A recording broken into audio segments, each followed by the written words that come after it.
Salão do primeiro andar, abaixo do meu, percebi leve alteração na sua voz.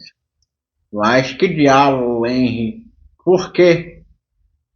Perdi o restante da frase, mas o tom acre não me deixava dúvida.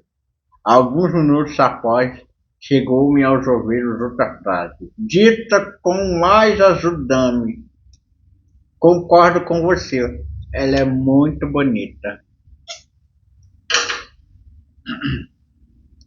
Quando entrou no salão do primeiro andar, abaixo do meu, percebi leve alteração na sua voz. Mas que diabo, Henry? Por quê? Perdi o restante da frase, mas o tom acre não me deixava dúvida. Alguns minutos após, chegou-me aos ouvidos outra frase dita com mais açudame. Concordo com você, ela é muito bonita.